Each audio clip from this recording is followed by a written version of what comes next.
no? Sasalta ko. Hello guys.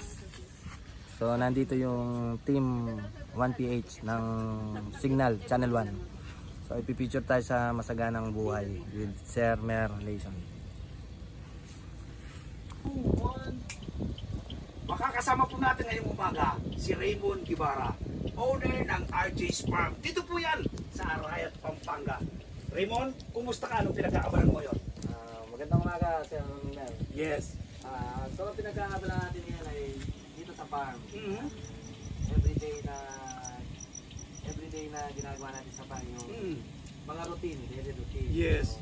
So, yung pagdidilig, pag-check ng mga fruits, yung mga nanilira. Yes. And then, ngayong time na to, naka-open yung ating farm para sa mga bisita.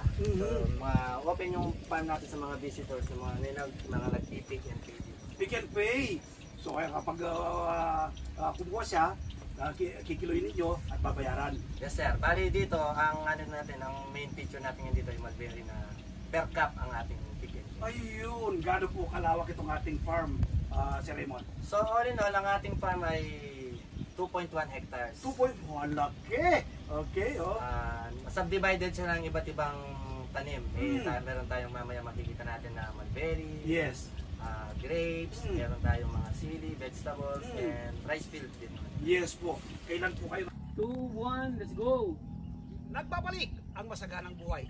Sir, sorry, kaya ba natin gawin na naglalakad na yan? Pwede. Sige Pwede. sir, papasok na. Ready ka sir?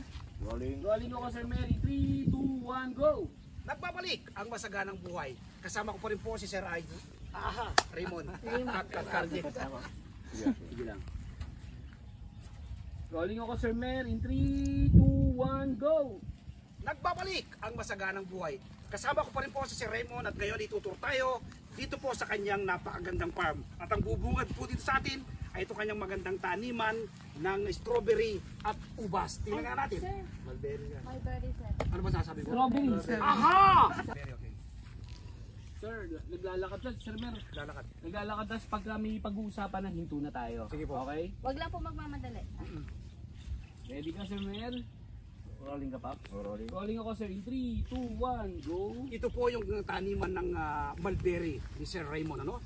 Sir Raymond, napakaganda po ng yung mga tanim na mulberry. Hindi po hitik eh. Hitik na hitik ang bunga. Bakit na ganito po nagawa po ninyo? Mayroon na siyang iba't ibang variety. O hindi lang ito ano to eh. Brazilian to eh. Medyo magsusukat ako. Sige. Ako rin. Wide naman ako.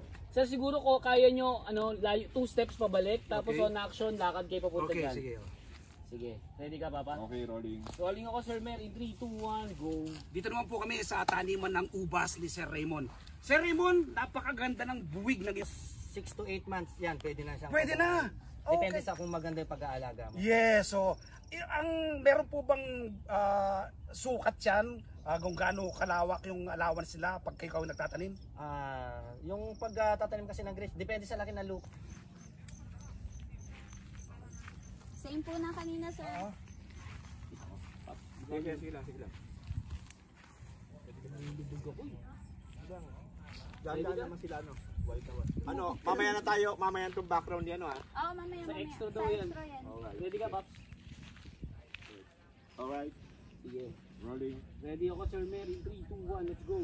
Dito naman po kayo ngayon sa taniman ng pinya ni Sir Raymond. Sir Raymond, ilang buwan na po yan? Nasa 8 months na siguro siya. 8 months. Paano nyo po ito tinanim? Tinanim natin to through propagation ng suli. Yung suhi. Yung suhi niya. Okay, yung Sorry, cut. 3, 2, 1, go! nandito naman po kami yan sa taniman ng sili ni Sir Raymond. Sir Raymond, ano pong variety of sili ito? Tinatawag niya sir, Taiwan. Taiwan. Ito pinupunla nyo po muna o direct planting na rin? Pinupunla rin sir, galing dun sa binibili natin mga seedling nursery. Ayun. Ito po, ipapaya naman po kayo. Ano pong variety of papaya po yan? Red lady yung dwarf red lady papaya. Napakaliit po nila Sir Raymond. Ang daming bunga na. Yes sir, almost mag 8 months na yata yan. Kaya marami ng bunga sir. Sa isang puno po kayo, nakakailang kilo kayo ng papaya o ilang bunga? Mga nasa Hindi kayo malaria na naman. Ayun guys, tapos na tayong mag-shoot. So, abangan na natin sa 1PH. I-announce ko na lang sa Facebook kung saan. Ayan guys, tapos na si Sir Mer. Thank you, Sir. I love you! Sir, thank you, Sir. Thank you. Ayan, ayan. Uwi na sila. Abang na lang tayo nung palabas. Ah.